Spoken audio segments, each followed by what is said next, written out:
Hello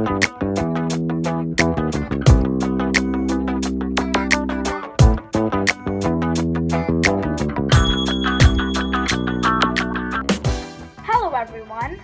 Today, can you guess which animal we are reviewing? It's a prehistoric animal, and its name means shield lizard. No, not you, Sauropelta, you're the lizard shield. Oh. It's actually the Scutosaurus, which actually means shield lizard. Sorry, but not lizard shield. So the Scutosaurus' name means shield lizard, of course. And the Scutosaurus was about 8 feet long, and it was about 8 feet tall as well. So the Scutosaurus was pretty massive herbivore for its time, as it lived in the Permian 280 million years ago. The Permian period of the Paleozoic era. That was like period before the dinosaurs started thriving. The Scutosaurus was not a dinosaur, it was a prehistoric parareptile. And the Scutosaurus was a herbivore, meaning it ate on delicious plants. Well, that's what he thinks of them. And herbivores that lived amongst the Scutosaurus were Diodectes and mustrops. Mustrops! The Scutosaurus had a short neck because it didn't need to crane its neck out into get the plants, because it could easily just trot over there, trot toward the plant, and he could just eat them happily, not having to stretch such a long neck, And also, the Scutosaurus had very powerful armor, and that's why it's called the shield lizard. So, here is the box. Here's Jurassic World, and here's the 3 red stripes. Here are the fences, and here are some leafy nice trees. Here you have the Scutosaurus doing its action, and here it says the basic thing, Scutosaurus. Here it says Savage Strike, because this is Jurassic World Mattel Primal Attack Savage Strike Scutosaurus. And here's Velociraptor Blue and Owen. And here is Mattel, Jurassic World over here. Jurassic World, but in a nice blue color over here. And here you have Jurassic World again. And here is the thing where you can scan a code on the bottom of the foot in the Jurassic World fact app. Here's the Scutosaurus just frisking about, doing its nice action feature. And it's called Head Striking Action. And here you can see Velociraptor Echo, Stigmolar, Styracosaurus. So now, I guess it is finally the time to unbox the Scutosaurus. So excited. Okay, let's start. Okay, just cut loose the strings and camera on.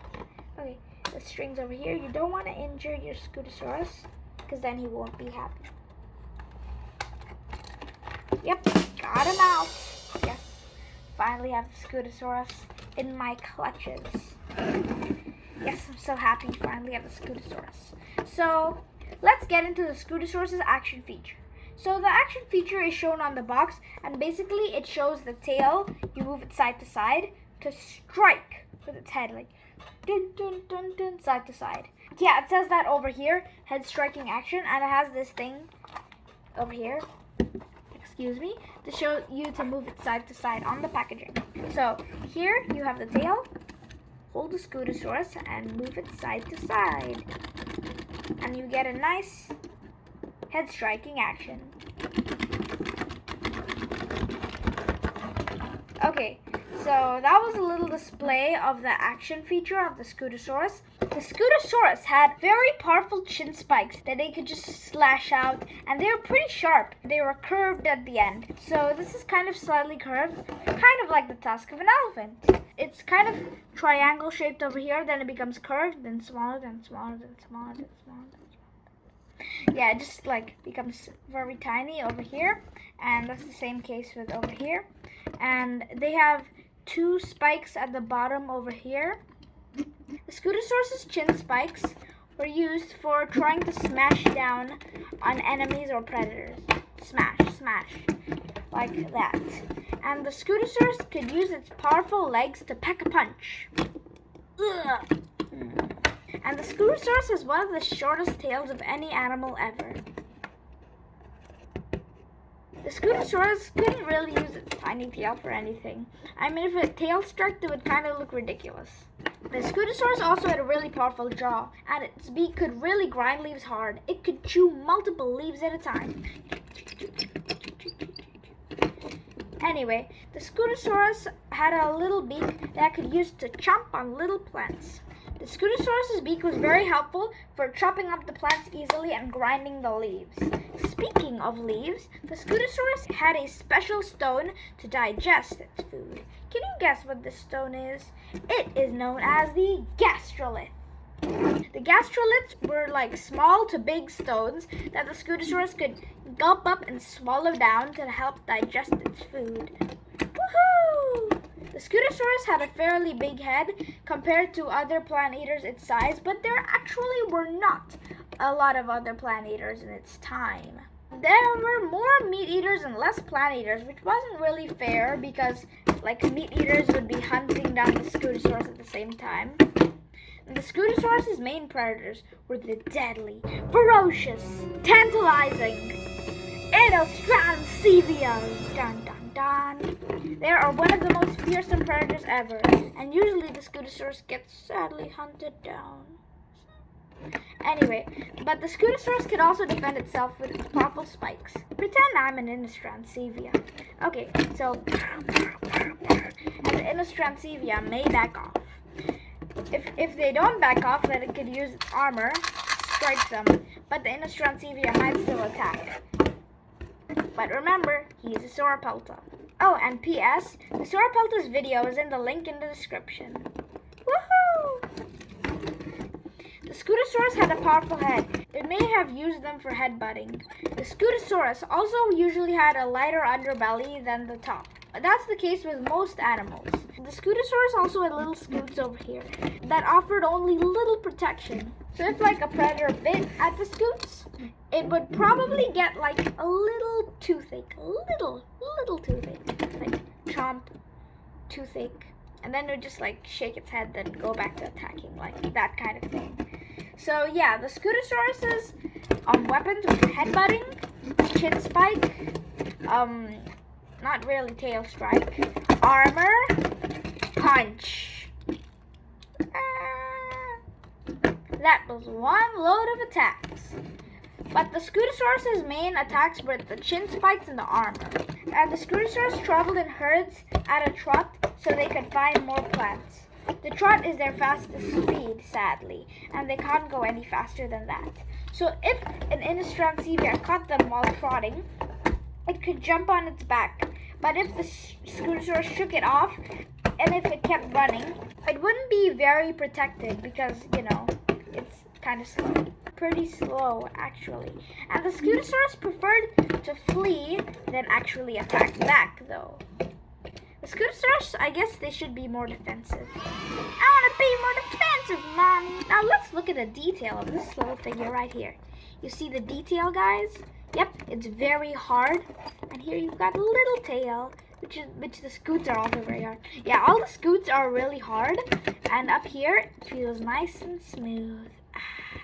And here they have some nice blue paint. I like this paint. Brownish paint, blue paint, brownish. And under here you have a whitish kind of paint. Now let's look at the articulation of this figure. You can move the head like this, somewhat like this. Oh, but that just cuts into the action feature. And then the tail might also move. You can move it like this, not up and you can't move it up and down. The neck, you can kind of move it, see? And the legs, up, down, side. For the hind legs, you can't really move them out. You can just move them like this and this. This one, the same. So that was the articulation for this little Scutosaurus over here. Now we are going to scan the Scutosaurus in the Jurassic World Facts app. Okay, so here is the Scutosaurus. Nice, isn't it? Let's go to the information. She cannot move fast or for long periods of time. So like if an Inostrancevia was chasing the Scutosaurus, they would probably just get him. Unlike many reptiles, her legs are underneath her massive body, because she's a para-reptile. Oh, and this is a her. Underneath her skin, she has rows of bony plates. Rows of bony plates underneath the skin that are very powerful. and her armored body and spikes deter most predators. As you can see, the armor and the spikes. Scutosaurus is technically a parareptile, not a dinosaur. We already mentioned that. And now, let's click on this new observation mode. And you can turn your dinosaur 360 and even make it roar. Just press on the button. Just like that. So, I think this is a pretty cool figure, guys. What about you? The Scutosaurus was a really amazing dinosaur, don't you think? Oh, wait! But it's not a dinosaur, right, guys? It's a prehistoric animal that existed a period before the dinosaurs started coming into early life in the Triassic period. So, did you like the Scutosaurus? I hope you did, because it is really, really cool. I'm so happy to finally have this figure now. So yeah, this is today's video, guys. Make sure to like the video if you enjoyed it. Subscribe to the channel if you can. And big thanks to my cousin Paiva, who gave me this amazing Scutosaurus. So big thank you to my cousin Paiva. And yes, this was the video today, and I hope you enjoyed it. Goodbye, everyone.